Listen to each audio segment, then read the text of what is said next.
when you feel the situation, you see a situation, you smell the reality, you have a very deep understanding of the situation. Unfortunately, around the world, you do have hundreds of these situations, and we call them the silent emergencies.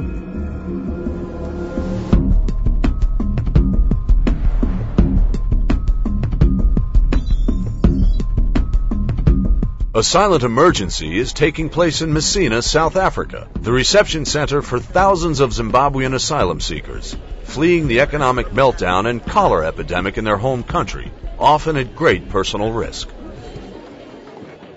This woman left Zimbabwe due to the lack of work and food and faced a difficult border crossing.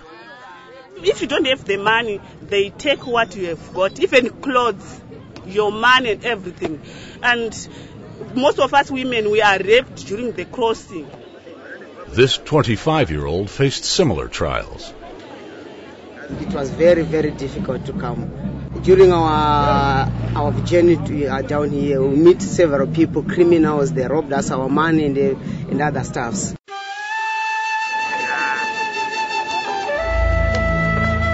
These tragic stories hit a nerve with the Council of Business Leaders who toured the reception center in sweltering heat. In all of the camps that I visited, it's the worst situation I've seen. You've got 4,000 people here, you've got no shelter, you've got 12 toilets, and it's a very desperate situation. We can get a little bit of a feel for the heat, the desperation, just to get some dignity by being registered and then hopefully going somewhere to earn a living and find a job. And we'll be making every effort to work with UNHCR to help bring some new kinds of solutions to situations like this. And this is what the trip was all about: assessing the situation on the ground, and then support the UNHCR with programs linked to the company's core competencies, helping build greater awareness and providing business expertise to help the agency run more effectively.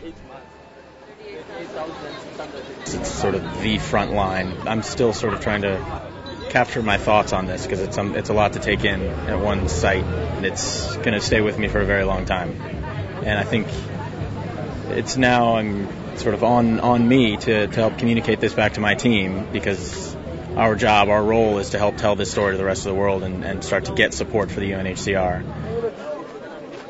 In addition to advertising and communications group WPP, human resource firm Manpower and software maker Microsoft, sporting goods company Nike, and accounting firm PricewaterhouseCoopers make up the Council of Business Leaders. They're helping us to make UNHCR a more efficient, better organization, to deliver better services for the refugees that we care around the world. Care, recognition, and opportunities are what asylum seekers and refugees need most. But South Africa faces the challenge of integrating the influx of asylum seekers.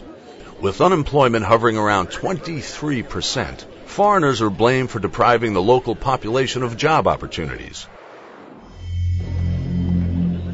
This has led to xenophobic attacks.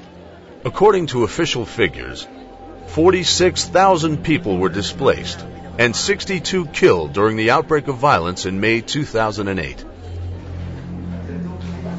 This refugee from Congo was one of the victims. I lost everything. I lost my job. I lost my house. My daughter ran away.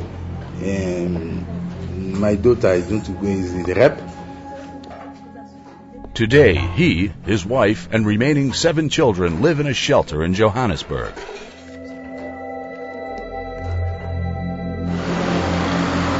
This Somali refugee sleeps on the streets nearby. He's been attacked 11 times since arriving in South Africa in 2005. It's the fate of these people the Council wants to improve. We want to start a business council that will ask other corporations to check their own company and their supply chains for any illegal labour or abused labour or any trafficked labour. And believe me, these people that come south from Zimbabwe and other countries into South Africa, many of them are being abused and put into work that is way below the market rate and then exploited by gangs. Manpower already supports the agency by providing skills training and job opportunities for people of concern to the UNHCR.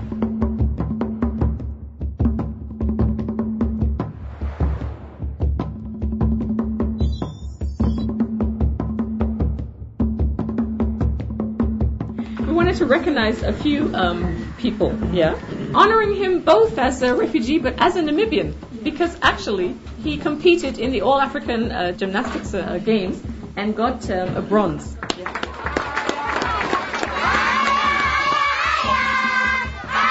But the challenges the Council encountered in places like the Asira camp in Namibia are great.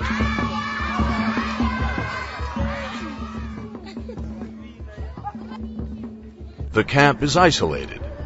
The semi-desert allows for little crop farming, making it difficult for the refugees to become self-sufficient. Refugees cannot leave the camp. Local integration awaits approval from the Namibian Parliament. The future is not bright being in this camp.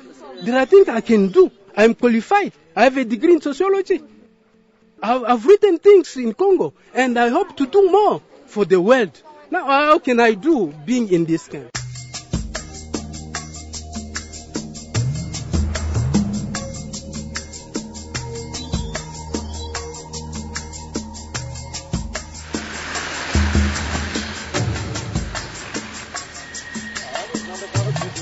The delegation also visited the Maritani camp in Mozambique.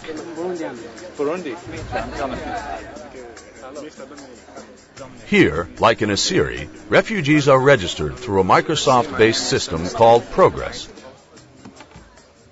Jointly developed with the UNHCR, it operates in 308 refugee camps across 58 countries today.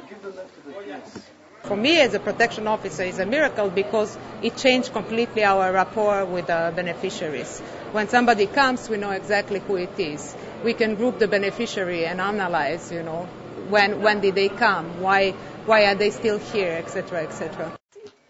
Mozambique is only the second country which has taken control of Progress, effectively managing refugee and asylum seeker processing. At the moment within the camps they're only using about 30% of the functionality of Progress, which includes registration and food primarily. But there are lots of other things you can use the application for, and we're looking forward to assisting UNHCR with that. Things like assistance, technical skills development, microfinance, tracking for loans that are made to refugees. All that capability is in the product today, and it could really be leveraged to help refugees. This refugee from Burundi was one of the beneficiaries of a microloan when she arrived at the Maritani camp. They were telling the refugees, anybody who wants a loan, you can come and pick the loan. They were offering money and chicken, so it depends on the person what you could do. So as we decided to take the loan, because we wanted to open a tailoring shop.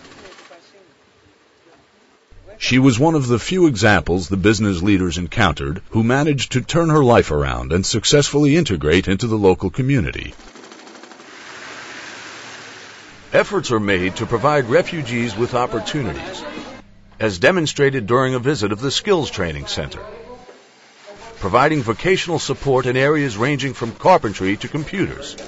We will help them specifically from PwC, I think, with a lot of education projects which are on the way, together with Microsoft, for example, a CTA, Community Technology Access, so education with computers. We can bring in the project management skills, and we are working on that already, and we will continue that. These are the encouraging case studies for the members of the Council of Business Leaders, who are poised to make a difference at a time of global financial crisis. I think what we're going to see is a parting of the ways. I think you're going to see that the old school of philanthropy, of just cutting a check, I think you'll see that diminishing, for sure, and being challenged by the economic crisis. But those companies and organizations that have understood that public-private partnerships are the future for how we build the social fabric of our communities, those things will go on, those are enduring, and I think they will strengthen. This commitment by the members of the Council will impact both the refugees and the agency itself. It'll raise awareness about these silent emergencies and provide solutions to challenging situations. It may put the smile back on the many victims of forgotten humanitarian crises. It is one of the key ways to make people understand the plight of people that are forced to move and that have no shelter. Shelter, not only physical shelter, but the respect for their rights and the capacity to allow them to live in safety and in dignity.